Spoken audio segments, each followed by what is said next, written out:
If you take a funnel and stand next to your father's Oldsmobile, you can siphon gasoline into a coffee can. You can walk up behind big dirt piles of ants that grow in the middle of your yard overnight, 14 inches high and 2 feet wide, and douse them with gasoline. Set a matchbook on fire with a snap of your fingers, throw, and watch. I like to do this on a Sunday, early, when there is fog.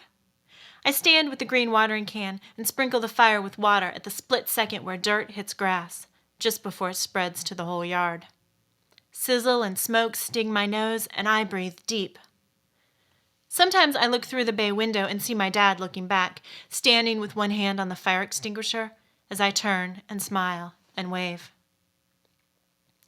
Boys in high school used to break open cigarette lighters. They'd rub the ends on their blue jeans and then light their leg with fire. Once a butane burned, the flames went out, and neither Gene nor 10th grade boy was worse for wear. Of course, our study hall monitor did not know this when it happened during third period and flames shot up from our circle of desks in the 5th row. Trees fall like snowflakes in our neighborhood. They break in half from those types of storms particular to the South, from ice storms and tornadoes. They leave stumps in the ground and branches poking through the roof of your car or house. Big men come by the next day. They tie ropes to their waist, knots to halves of trees left in the ground, and they pull the rest of it down and out. They yank with some unknown strength. They yell, "Hey, move across the street there," to the audience of kids, because we are all standing way too close, staring and panting with adrenaline, inches from a tree that is falling to the ground, while they sweat. I want to be part of their danger. I want to hold their hand, wet and scratched and sticky with pine. I want them to hoist me on their shoulders like a scarf while I breathe man and oil and aftershave, and they pull down trees right beside me. I am the one sitting closest in the circle of boys in study hall as they break their lighters.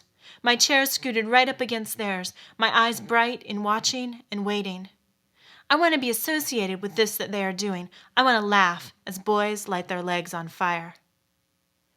I try to feel sorry for my father as he panics when I light our yard ablaze, and he runs out the front door with a big red cylinder of nitrogen. But he pulls up short, seconds too late, watching me already sizzle out the flame with water from my green watering can. I like these quiet distances, safe dangers, danger that can take me to the point of exhilaration without fear. There are things I may not do, but give me a pile of ants and gasoline any day, and I will show you exactly what I am capable of.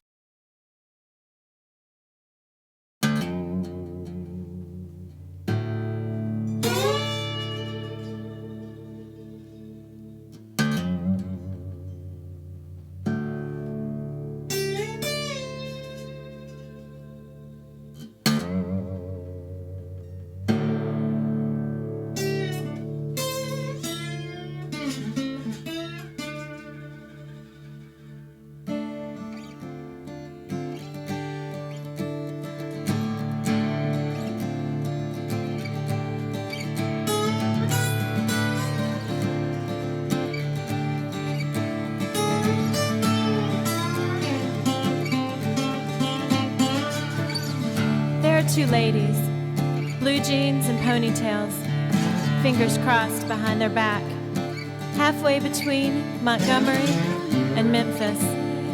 They are a little angry and a lot scared, and they aren't really running or on the run, but in a slow, hip-moving walk. Still, they get places faster than most. From Montgomery to Memphis, they're trying not to look like it is a big hurry, but it is. They're trying not to look disheveled and disordered, but they are.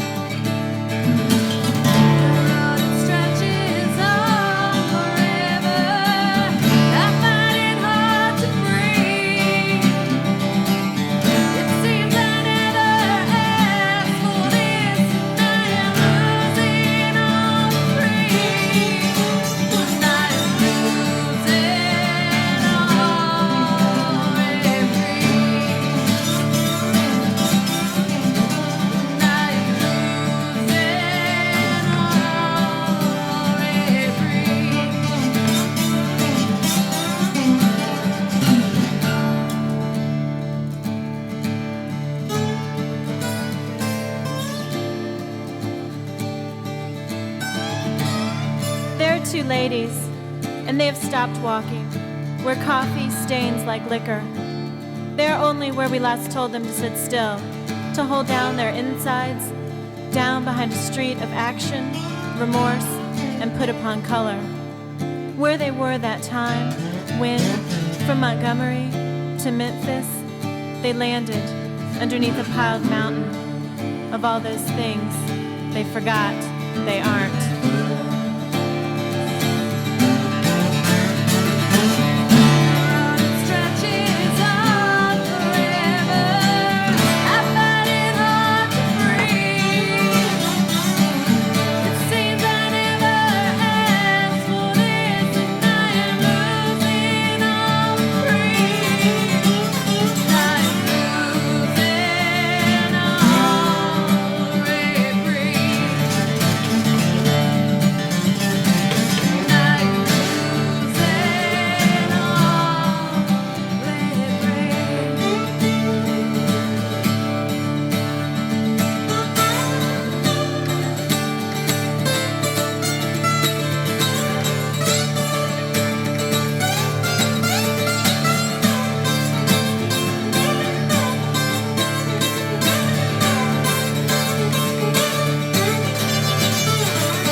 Can they tell you things to make you listen? What sort of words are the ones you hear? Somewhere in a recess, a section of ethos pours onto the sidewalk. From Montgomery to Memphis, if they step over everything so carelessly as that, another town gives way to those thinking things, and they shake to make them leave. From Montgomery to Memphis, if they step over everything, it's much easier than that.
My sister and I had a hand puppet of Ernie from the Sesame Street show.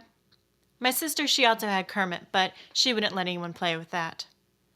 Once we fed Ernie a piece of cheese, and the cheese got stuck in this really fine groove way in the back of his throat, and it hardened, and it congealed, and it melded together with the plastic, and it just stuck there. We couldn't look at him the same after that. Sticking our hands inside his body, trying to make his mouth move, had just lost something it used to have. So I'd leave my sister. I'd wander into my bedroom that was painted a suspiciously odd color of pink, being eyed by my bed full of stuffed animals, and looking for some bowl or box to place my new pet frog in. My fifth-grade boyfriend would wander over hours later. We'd force slivers of grass into the frog's mouth. We'd poke his stomach to make him jump. We'd wonder if we were going to catch warts. And then we would just stare and stare and stare at each other. This boy from 3 blocks away might brush his hand against mine reaching for the frog, and we might feel things pull and tug from deep inside our bodies that we didn't understand. We might become overwhelmed by the sexiness of warm, wet frog, by the idea of putting our hands inside the dark stomachs of Sesame Street characters, that we might begin to feel things we didn't even know of to think of yet. A different boy from across the street begged and begged me to punch him one day, thinking I didn't have the guts, daring me with antagonism and flirtation. So I did. and we both stared in shock at the thin line of blood that poured from his lip, and we held each other's eyes for a long second of heat and breath and danger, until I panicked and broke into a run for my house and my father and a confession. Sometimes you feel like you've done something wrong, but you don't know why. Like babysitting late at night, flipping through the television channels and pausing to watch the Benny Hill show. Sticky honeysuckle trees, or playing doctor with a friend. I can give a name to these things now, but when I was 10, sitting on the driveway, letting the hot asphalt burn the backs of my thighs, while caterpillars marched up and down my arms, waiting for my friends to wander over, these things didn't have a name, or a knowledge, or a voice. They have that thing we forget to hold on to now, seductive pleasure, and innocence, and danger. It's that thing that draws us out of the house in the middle of the night to watch it snow, has us sitting on our roofs during high school trying to smoke cigarettes, and leaves us kissing frogs and boys with bloody lips and Ernie Sesame Street characters while trying to understand the heat that boils inside everything and wishing we'd developed a voice to give it words. There's a school portrait from the 4th grade, and in the picture I have on this red, yellow, and green big striped shirt, and the shirt has this pocket. Not a small pocket over the left breast, but a bigger pocket more front and center.